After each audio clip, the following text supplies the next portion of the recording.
Good evening, everyone, and welcome to another episode of Unscripted and Unchained RPG Review.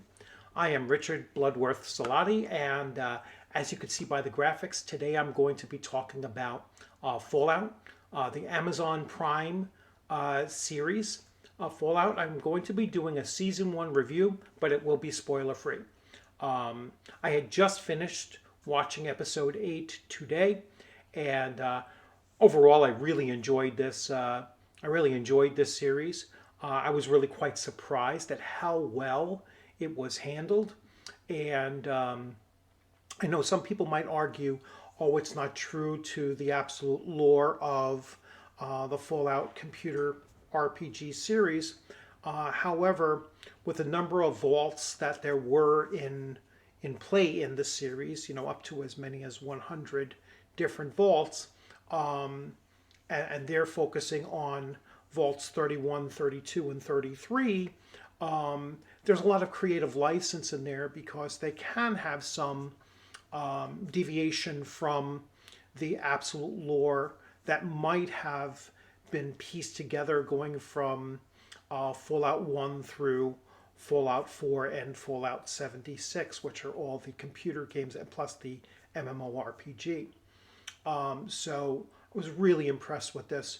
Really enjoyed the series. I'm actually going to go back and rewatch the entire first season again, and just try to absorb as much of it as I possibly can to see if I missed anything, missed where some connections were hinted at and such.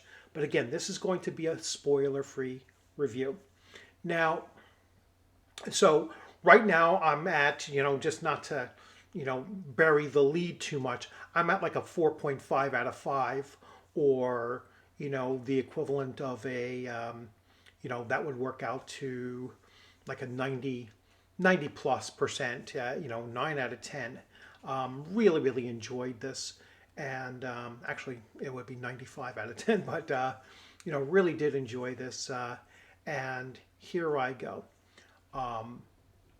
How do I connect this to my primary hobby, which is YouTubing and talking about running and playing tabletop role-playing games? So I wanted to focus on this aspect of it because I think it's really important to start to understand where particularly some of the indie publishers of tabletop role-playing games, Modifius and Free League primarily, are going out there and they're snatching a hold of these IPs, and they're doing a tremendous amount with them. And this is something that is, used to be reserved just for Hasbro and Wizards of the Coast and Dungeons and Dragons along that line, and in some in some instances you can make the same parallel to World of Warcraft or Warhammer and such, where these huge franchises have multiple aspects to them, whether it's a full array of content that they can produce. And so that's what I wanted to focus on in this next section of this video. So the Fallout IP has the computer RPG games. That's where it originated with. It has an MMORPG, which is Fallout 76.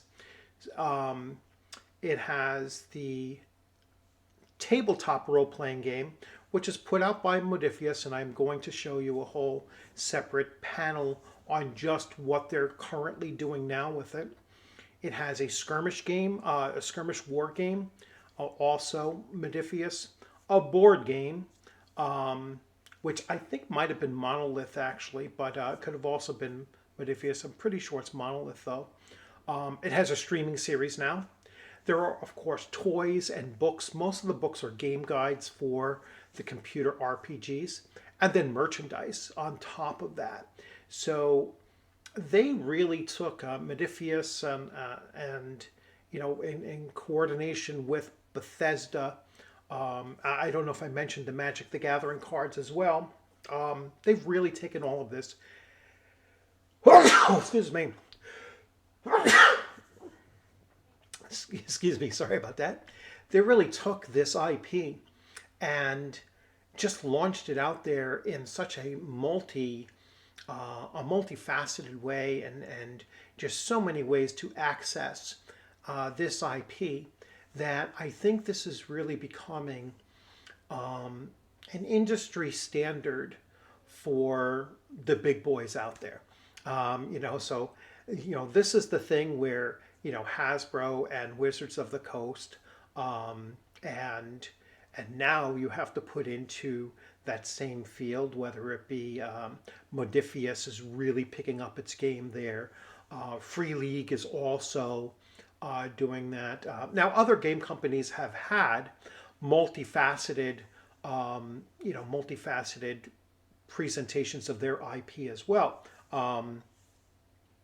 Chaosium has been doing Call of Cthulhu, and Call of Cthulhu has always had, books and movies and even cartoon series of Call of Cthulhu, and obviously their tabletop role-playing games, their video games, and everything. So they have been doing the same thing almost equally as extensively. You can get t-shirts and all kinds of stuff with Call of Cthulhu on it as well. All kinds of merchandise and toys and everything. So the idea that only one company actually does this is really quite silly. There's a lot of game companies. You could talk about Warhammer as well. You could talk about World of Warcraft and how expansive that is. And then, with Free League being attached to Lord of the Rings, and obviously Lord of the Rings has had all of these components as well, whether it be computer RPGs, MMORPGs, tabletop RPGs, and so on and so forth, plus Magic the Gathering cards, everything across the board. So, so the idea that there's only one franchise that does this kind of expansive market push for their IP is really quite silly. There's a lot of others out there as well that I'm probably missing. All right, so so it's really good to see how much support this franchise is actually getting, and and it's just amazing how much there is that you can really get into this IP from various different modes of gameplay or just fandom, just collecting and so on. So let's talk about now the streaming series. So I am going to switch views here.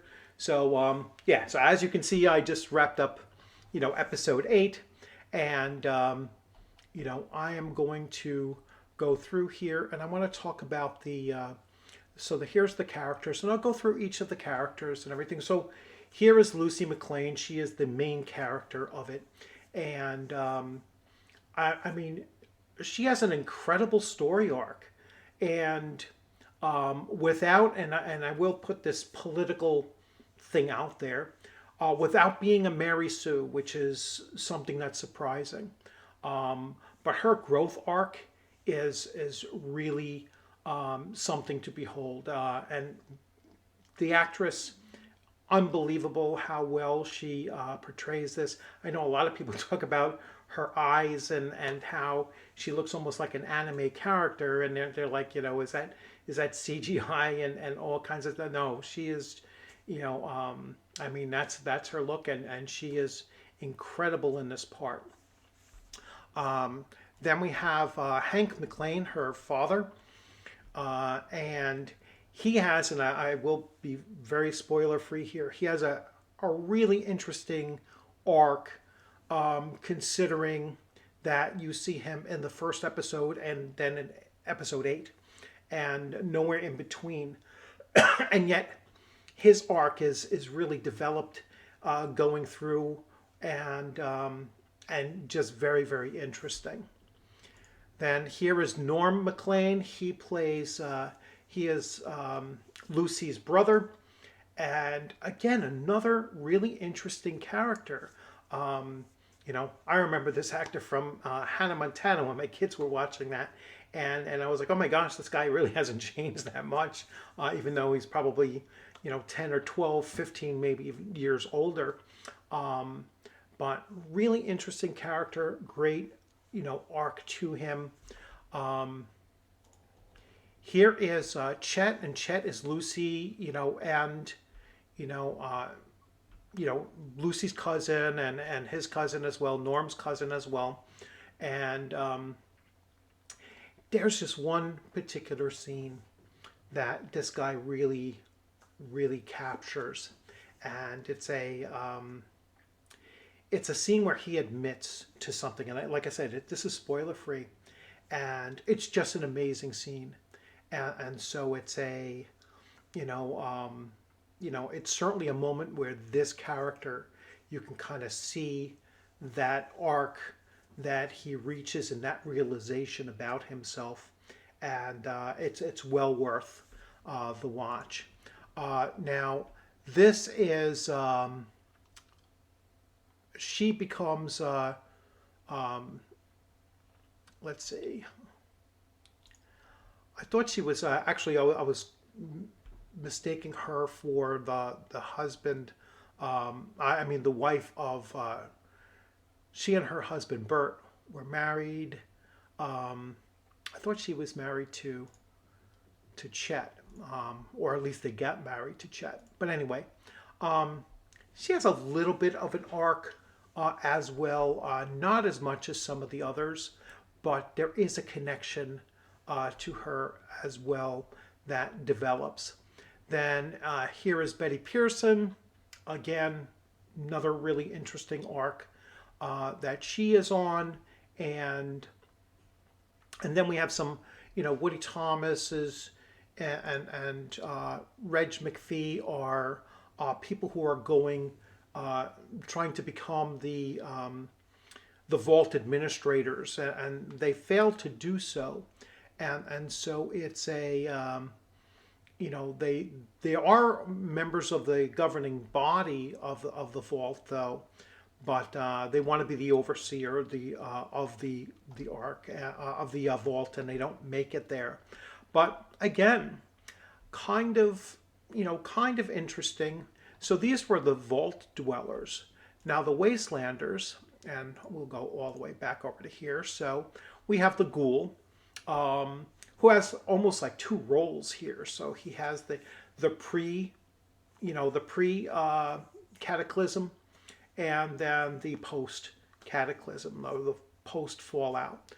So real interesting character, and probably the most difficult character to see, like how exactly how he transforms from what he was to what he is. I mean, you don't really get that until episodes, 6, 7, or really 7 and 8, for sure. And so he's an interesting character, and probably one of the most one of the most interesting, because you still don't quite get his full motivation. This is why I want to watch this whole series again, fairly soon. So this is Maximus.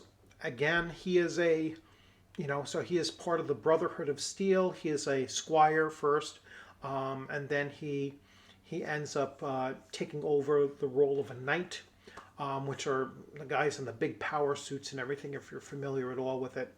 And again, another really interesting arc.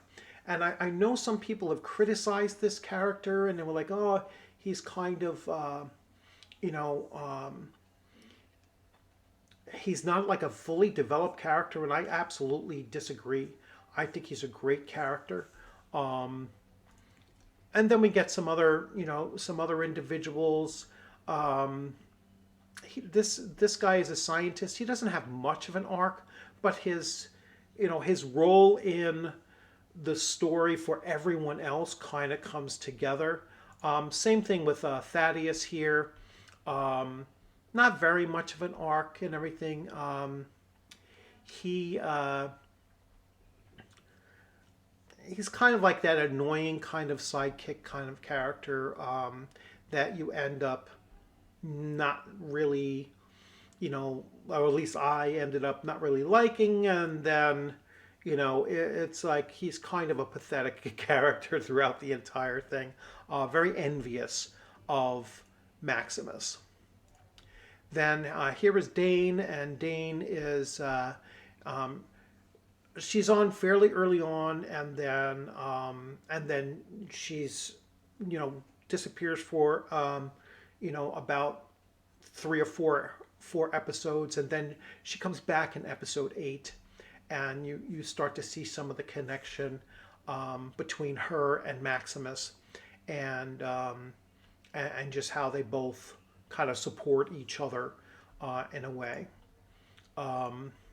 So Night Titus, very very short, just one episode, very short episode. Then we have the dog. The dog comes in there, and then Ma June is one that kind of guides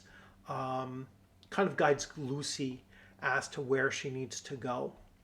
All right, so that's pretty much it. There are characters in this that have an arc, where they grow and become better for it, and then you have other arcs where they're going and you're starting to realize that they're truly villains.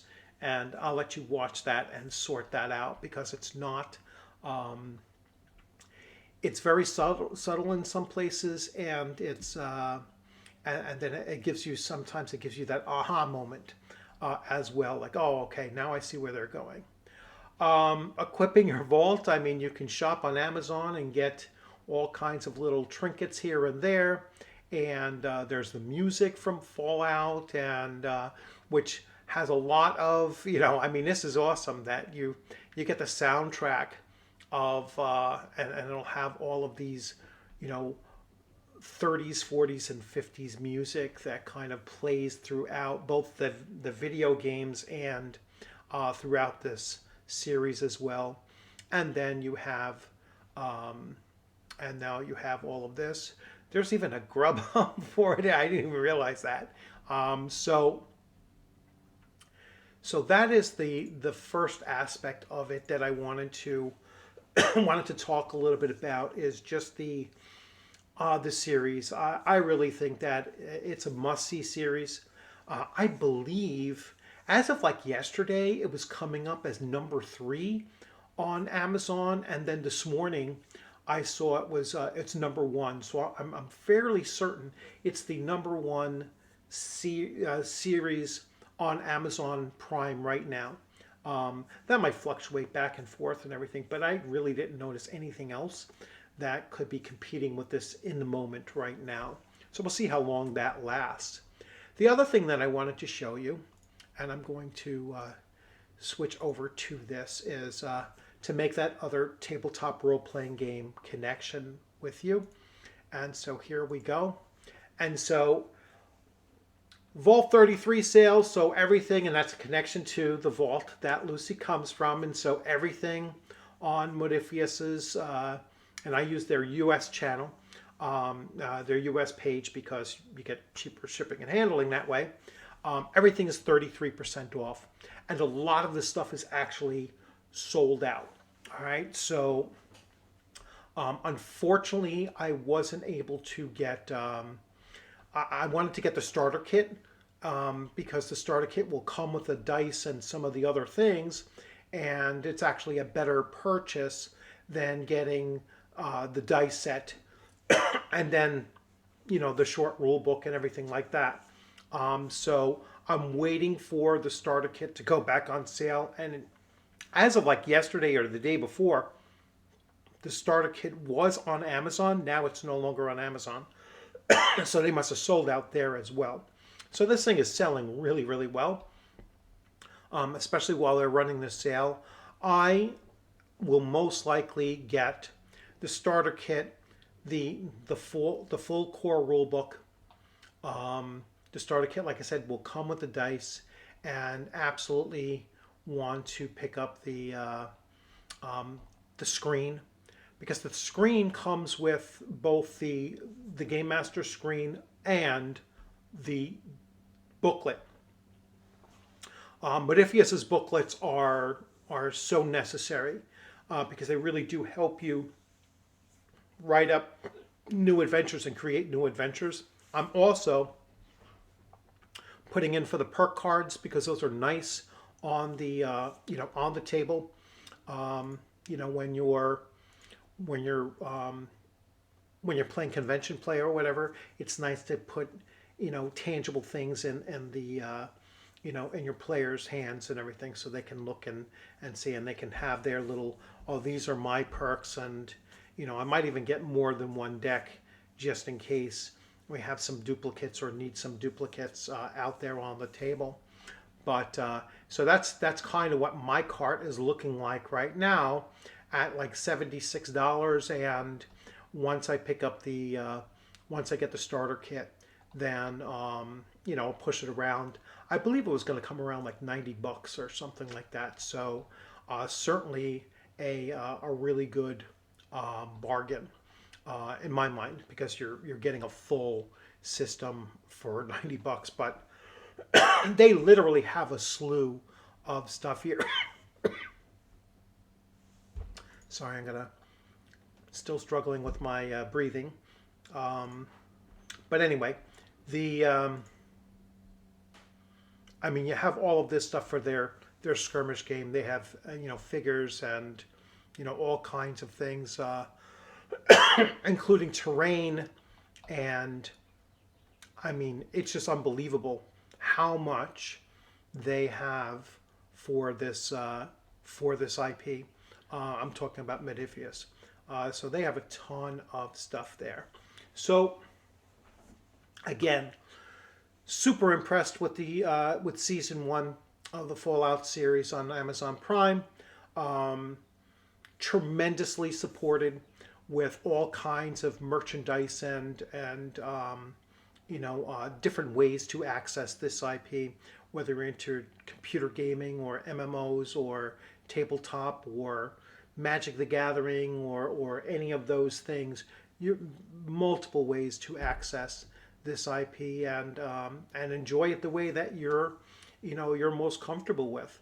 So again, highly recommend watching this if you have Amazon Prime. You certainly should. We'll be watching it a second time myself, and I will be picking up some of those items I talked about, especially once that starter kit comes out. Is back in production. Like I said, they must be getting swamped with these with the sale running, and the stuff is disappearing. So that goes to tell you how much the series is really doing for boosting not just Modiphius's sales, but it's also boosting Bethesda's sales as well. And so just a great merging of different companies coming together and just hitting an IP out of the ballpark as far as expansiveness of its reach into the gaming hobby as a whole. So again, I hope you enjoyed this video. Feel free to jump in the comments section if you watched the whole series and everything. If you want to have some discussions about it, I'm certainly willing to to chat with anybody. I won't do it in the comments section because I'd like to keep this as spoiler free as possible.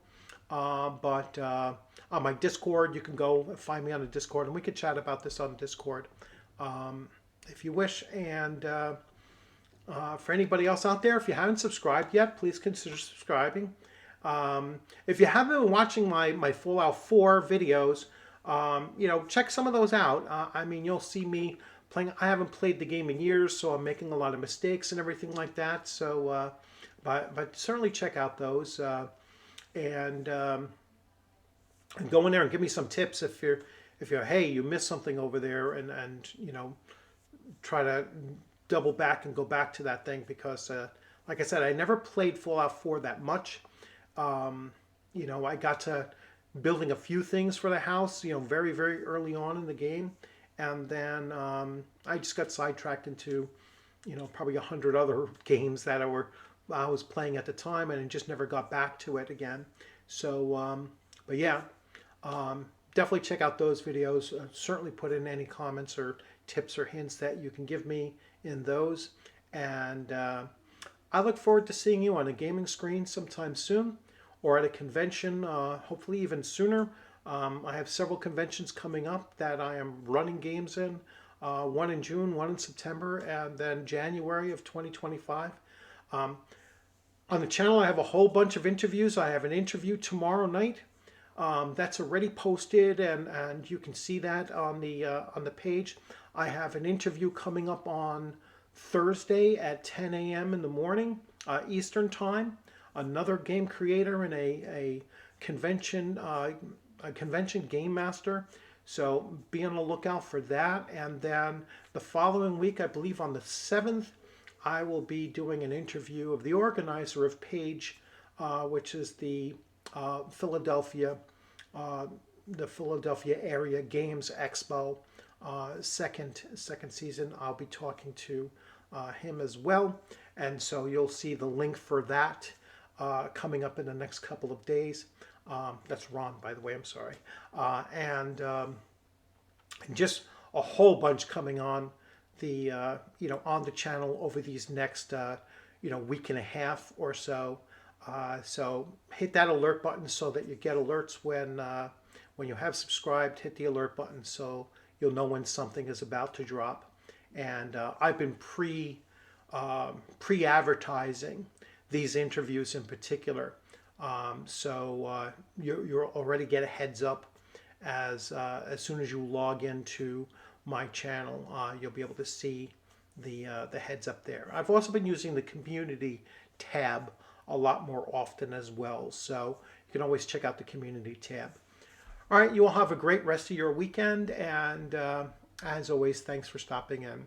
Have a great day.